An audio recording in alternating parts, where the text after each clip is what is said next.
Hello everyone, welcome to my YouTube channel toppers Vidya Mandir. आप लोगों का स्वागत है स्टॉपर्स विद्या मंदिर में। चलिए, इंतज़ार आप लोगों का ख़त्म हो गया। 2 लेक्चर आप लोगों को दे चुके हैं केमिस्ट्री का।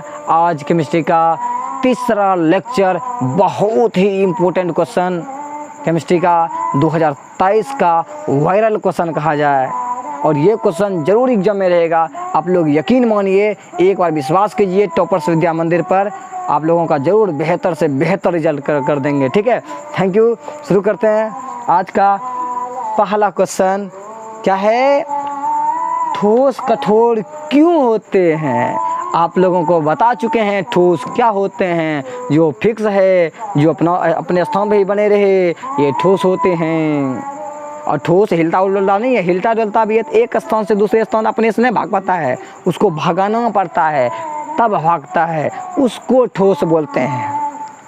आप पूछता ठोस कठोरे क्यों होता है, दर्द क्यों नहीं हुआ? देखिए, इसका रीज़न है, ठोस के जो अवयवी कण जो होते हैं वो निश्चित होते हैं। अगर एक स्थान पर एक के स्थान में बना रहेगा, और मान लो ठोस के जो अवयवी कण के क्या होता है, आपको बताए थे, जब कोई पदार्थ जो होता है जिस कण से मिलके बना होता है, उस कण को बोलते हैं अवयवी कण।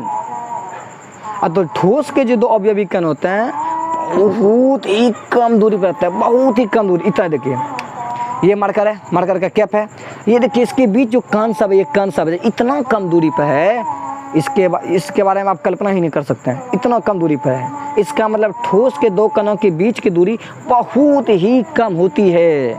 यही कारण है ठोस को मतलब क्या बोलते हैं इसको, इसी यही कारण है कि ठोस क्या होता है, कठोर होते हैं। अरे कण इतना सट कर रहता है, मारबो करते 2 थप्पड़ खींच के नहीं भाग मतलब हटता है। इसका मतलब क्या होता है, कठोर होता है। तो देखिए हम क्या लिखे हैं डिफिनेशन को, समझिए। ठोस के अवयवी कणों की स्थिति निश्चित होती है। ठोस के अवयवी कण जो होता है वो फिक्स होता है। ये देखिए, एगो यहाँ, एगो यहाँ, एगो यहाँ, एगो यहाँ, एगो यहाँ, एगो यहाँ, ऐसे नहीं रहता है। एक जगह सजा हुआ, ऐसे सजा हुआ, अच्छे तरह का सजा हुआ है, सजा हुआ, अच्छा तरीका से सजा के रहता है। तो ठोस की कणों की स्थिति क्या होती है, निश्चित होती है। और ठोस के अवयवी कण क्लोज पैक्ड होते हैं। कहेंगे सर क्लोज पैक्ड क्या होता है? पैक होते हैं। ठोस के जो अवयवी कण, ये सब जो कण होते हैं, ये पैक होते हैं, क्लोज पैक हुए रहते हैं। इसका मतलब याद रखना है कि ठोस के जो अवयवी कण होते हैं क्लोज पैक्ड होते हैं। मतलब पूरा मतलब नहीं होता, कोई चीज़ में डिब्बा में पैक नहीं करते, ऐसे करके पैक करते हैं हम। लड्डू को, रसगुल्ला को पैक करते हुए देखा, रसगुल्ला कैसे पैक रहता है, रसगुल्ला एक जगह रसगुल्ला कर पैक कर देते हैं। तो वही क्लोज, वैसे ही ठोस जो होते हैं, ठोस के जो अवयवी कण होते हैं वो सब कण पे कण होते हुए पूरे पैक रहते हैं, उसी को बोलते हैं क्लोज पैक्ड। ठीक ना? तो ठोस के अवयवी कण क्या होता है, क्लोज पैक्ड होते हैं। और ठोस के 2 कणों के बीच की दूरी बहुत ही कम होती है। मतलब 2 ठोस कण है, उसके बीच की दूरी अगर बात करें वह 9 के बराबर होता है। मतलब बहुत ही कम होते हैं ठोस के कणों के बीच की दूरी। यही कारण है कि हम ठोस को क्या कहते हैं, कठोर कहते हैं।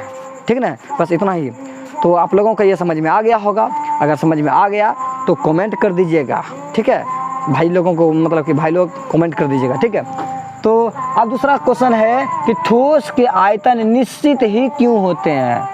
मतलब पिघल, मतलब द्रव की तरह काहे नहीं एक जगह रखते हैं, दूसरे जगह पिघल के काहे चल जाता है? क्या कारण है कि ठोस के कण जो है ना निश्चित जो होते हैं, मतलब निश्चित होता है? क्या कारण है? देखिए, सबसे पहले वही कारण देंगे जो कारण हम ठोस में इसमें दिए थे। इसमें ठोस के जो अवयवी कण जो होते हैं निश्चित होते हैं। अगर जिस जगह रखेंगे ठोस को इसी जगह रहेगा। अभी अगर इस जगह है, इसी जगह ज़िंदगी भर रहेगा। अब यहाँ से कहीं भी चाहिए, उसके बाद फिर भी आइएगा तो इसी जगह रहेगा। क्यों? इसके कण सब जो है एक जगह रहता है, गैस की तरह नहीं। अभी यहाँ कभी वहाँ, कभी वहाँ, कभी वहाँ, बंजारा की तरह घूमते रहता है। ये ठोस के कण घूमते नहीं है, एक जगह चुपचाप बैठे रहते हैं। तो याद रखना है कि ठोस के अवयवी कण क्या होते हैं, निश्चित होते हैं। और क्या याद रखना है, ठोस के अवयवी कण क्लोज पैक्ड होते हैं। अभी तो बताइए कि उसमें ही ठोस के अवयवी कण क्लोज पैक्ड होता है। देखिए पैक, ऐसे करके पैक होते हुए रहते हैं, पूरे से पैक रहते हैं। तो इसका मतलब याद रखना कि ठोस के जो अवयवी कण होते हैं वो क्लोज पैक्ड होते हैं। और क्या याद रखना, और ये कण जो होते हैं अपनी मध्य स्थिति के चारों ओर दोलन करते रहते हैं। और ठोस के जो कण होते हैं अपनी मीन पोजीशन मतलब होता है मध्य स्थिति पे, ऐसे तो दोलन करते रहेगा, लेकिन भागेगा नहीं भागेगा। लेकिन द्रव एक जगह रखिए, ऐसे उछाल दीजिए, है बाकी वहाँ चल जाएगा। इसका मतलब ठोस के जो होते हैं, ठोस के अवयवी कण जो होते हैं और अपने ही स्थान पर दोलन करते रहते हैं, नोचते रहते हैं, लेकिन एक जगह से दूसरे जगह नहीं जाते हैं, लेकिन द्रव के कण जो चल जाते हैं। तो इसका मतलब याद रखना है कि ठोस के जो अवयवी कण जो होते हैं अपनी ही मीन पोजीशन पर दोलन करते रहते हैं, नोचते रहते हैं ऐसा करके, लेकिन एक जगह से दूसरे जगह नहीं जाते हैं। यही कारण है कि हम लोग क्या कहते हैं, ठोस के आयतन क्या होते हैं, निश्चित होते हैं। बस ये याद रखना है। क्या याद रखना है, ठोस के मतलब ठोस का अवयवी कण निश्चित होते हैं और ठोस के अवयवी कण क्लोज पैक्ड होते हैं और दो कणों के बीच की दूरी बहुत कम होते हैं और ठोस के जो क्या रखना, ठोस के अवयवी कण अपने ही मीन पोजीशन पर दोलन करते रहते हैं। यही कारण है कि ठोस के जो आयतन होते हैं क्या होते हैं, निश्चित होते हैं।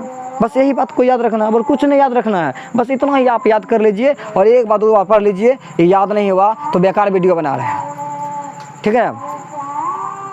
चलिए अगला देखिए क्वेश्चन क्या कर रहा है, कांच को अतिशीलित द्रव क्यों कहा जाता है, या कांच को सुपर कूल्ड सॉलिड क्यों कहा जाता है, जूठा सॉलिड क्यों कहा जाता है कांच को।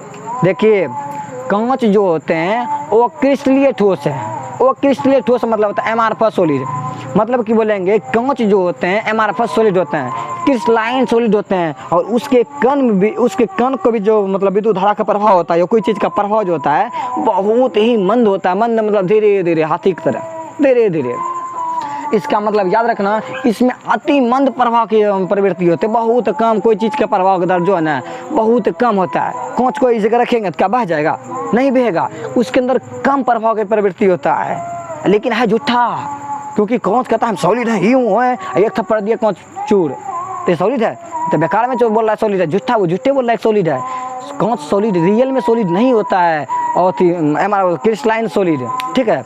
और कांच जो होते हैं वो क्रिस्टलाइन सॉलिड होते हैं और यही कारण है कि कांच को अतिशीलित द्रव कहा गया है, सुपर कूल्ड सॉलिड कहा गया। वही बात को हम लिख दिए हैं।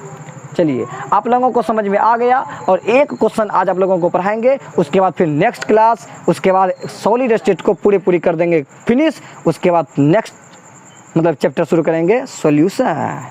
बहुत इंपॉर्टेंट चैप्टर है और आपकी बार उतना क्वेश्चन इस चैप्टर से नहीं आया है सॉल्यूशन से, आपकी बार जरूर पूछेगा। और ये चैप्टर जो पढ़ा रहे हैं इस चैप्टर से 4 मार्क्स पूछता है एग्जाम में, ठीक है। तो इसके बाद हम लिखते हैं, पहले इसको मिटाते हैं।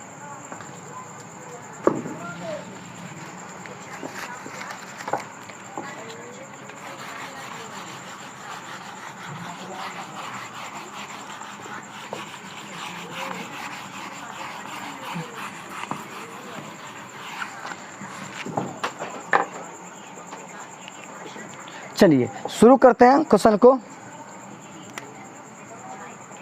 अगला क्वेश्चन है 4 नंबर का, आयनिक सॉलिड या आयनिक ठोस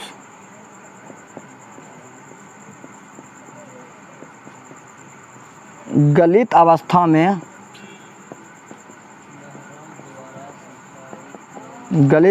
में विद्युत चालन करते हैं या विद्युत चालन होते हैं, ठीक है।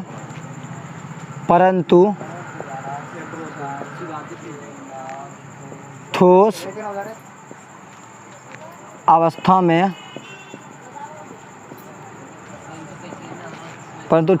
में नहीं। व्याख्या करें।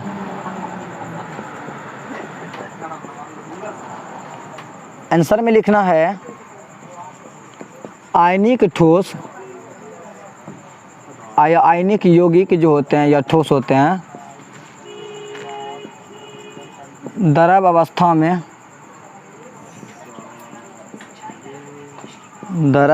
में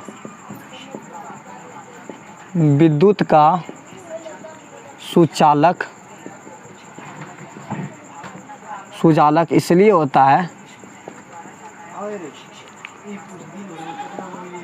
होता है क्योंकि इसके आयन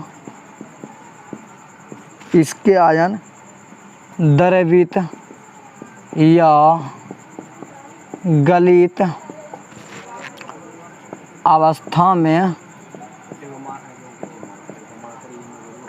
गतिशील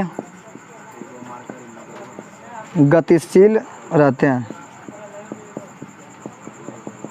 और ठोस अवस्था में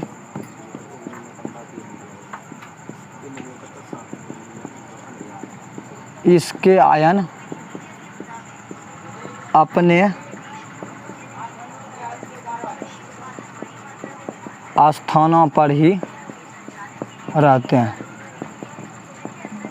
चलिए आज का अंतिम क्वेश्चन कहा जाए। क्वेश्चन क्या कर रहा है, देखिए क्वेश्चन क्या कर रहा है, आयनिक ठोस गलित अवस्था में विद्युत का चालन करते हैं और जबकि ठोस अवस्था में नहीं, ऐसा क्यों? क्वेश्चन क्या कर रहा है, आयनिक ठोस, आपको बताया था आयनिक ठोस क्यों होता है, वो ठोस जिसका अवयवी कण क्या होगा, आयन होगा, और उसके अवयवी कण जो है ना मतलब